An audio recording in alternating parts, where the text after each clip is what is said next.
welcome to the 10-minute Inside Expose, where we put light on crimes and investigations that need more exposure. On today's episode, we will be uncovering the story that shocked the internet after Storytime Talk about a famous influencer became viral in different social media platforms. In case you missed it, here are the Storytime videos that exposed.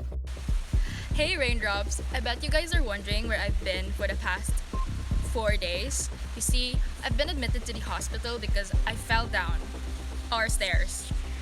The stairs you all love.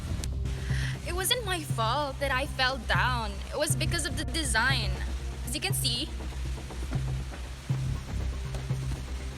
the design is very busy and impractical. As you can see, I didn't like the design. You know why? Like for part 2. People immediately pointed out that the person she's referring to is no other than the famous Miss Dior, an influencer known for interior DIY contents and interior styling tips. Her online success led her to start her own company that sells interior decorations. Because of the viral videos, the Board of Interior Designers investigated Miss Dior and discovered that she was practicing interior design without a license.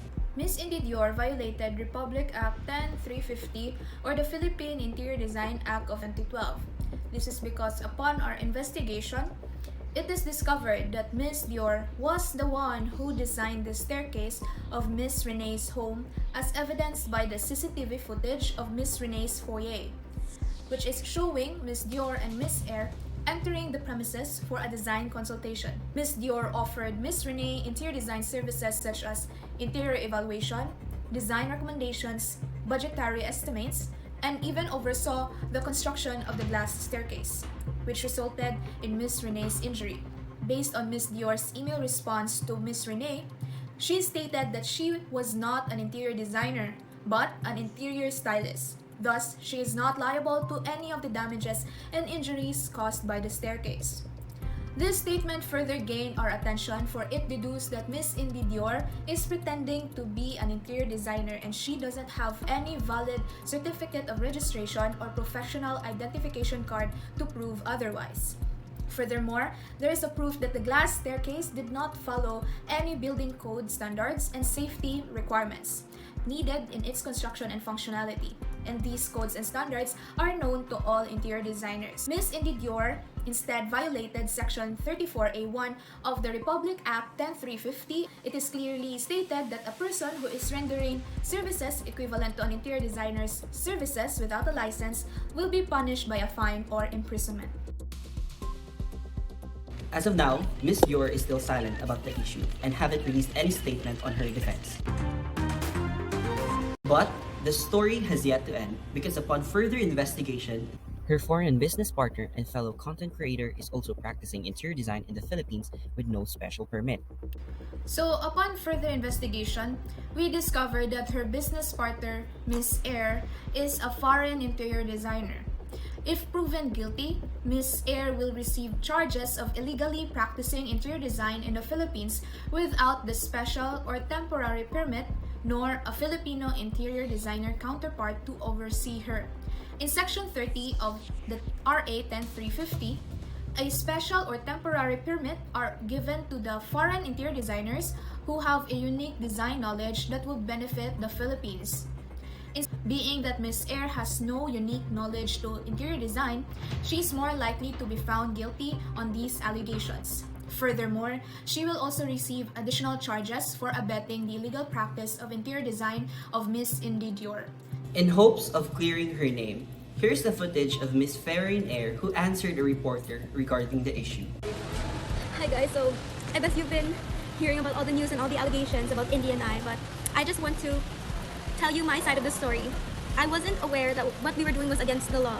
I thought everything was just for content creation, and I am not familiar with any of the laws here in the Philippines, and I trusted Indy and trusted her word with everything. I am simply not part of any allegations or any violations that she did. Instead, I too am a victim of all her deceit, and I came here to ask you guys for your support and for your help to clear my name.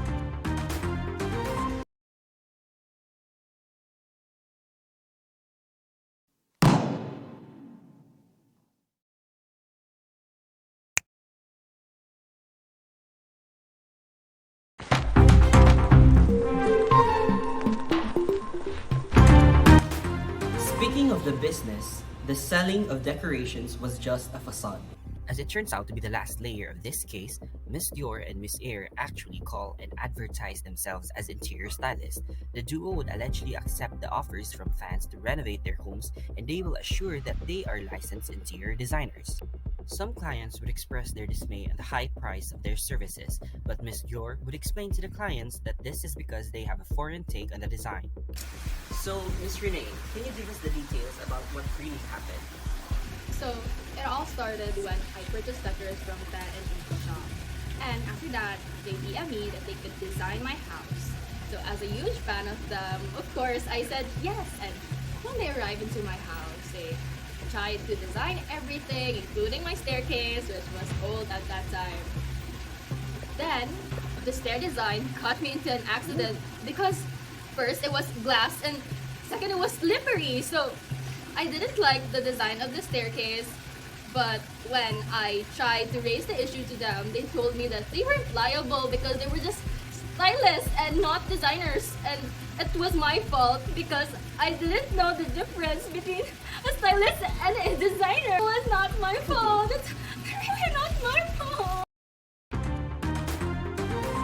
Upon further investigation, we also discovered that their decoration company, called In the Air Designs, was just a facade to disguise the fact that they were offering interior design services under the table. Miss Dior and Miss Air would offer to style the decor that the customer bought from them and then convince them to allow them to render design services and interior works. On social media, Miss Dior advertises herself as an interior decorator, while Miss Air is a well-known international licensed interior designer and influencer. Hence, customers like Miss Renee immediately believe their false legitimacy and narratives.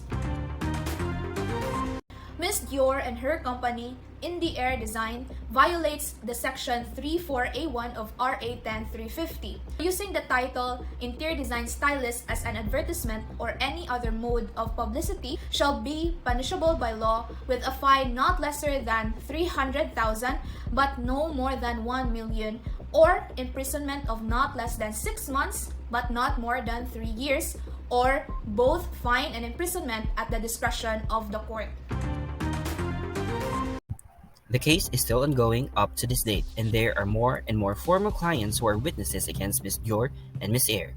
Miss Dior has 3 law violations, which are usage of the title of interior design stylist to advertise herself, practicing interior design without a license, and a fraud for making an interior design business, while Miss Air is charged for violating the law that pertains to practicing interior design without a special permit. As of now, the latest video that Miss Dior has uploaded was about her dismissing the people's tag when the videos went viral. So it has come to my attention that everyone's been tagging me on this someone's post, and like she's saying that I'm a scammer, fraud, or whatever she calls it. But you know, I've been dealing with this. Like I know it's my job to like deal with haters and everything, but it's sad, but inevitable. So I just want to be positive. Like people will always try to bring you down, but you know, you can't let that affect you. So I hope she's happy with what she did, with what she's saying about me, because I really don't care, because I'm just doing my best and doing this for you guys, you know. So lots of love. Bye. Before we close this case, here's a reminder from the board member of the interior design explaining why they needed to take actions against people like Miss Dior and Miss Faye. People have to understand that the Philippine Interior Design Act of 2012 does not only regulate the practice of interior design, but it also ensures the legal, ethical, and contractual exchange between designers and clients to avoid fraud, scams, injuries, and even possible deaths. It is important to call out people like Indy Dior and Ferren Air because interior design is more than just content creation, fame, and aesthetics. Interior design entails the science and art of planning, specifying, selecting, and organizing the surface finishes, materials, including furniture, furnishings, and fixtures, and other interior elements for the purpose of interior space allocations to suit, enhance, and meet the intended function, movement, and character for which the interior of the building is designed. Or in other words, Interior design is more than just an art, but it is also the science of spatial awareness to satisfy human needs and to ensure the safety of the people. That's 10 minutes of expose. This has been your host, Ang Kier. See you on the next one. Have a good day.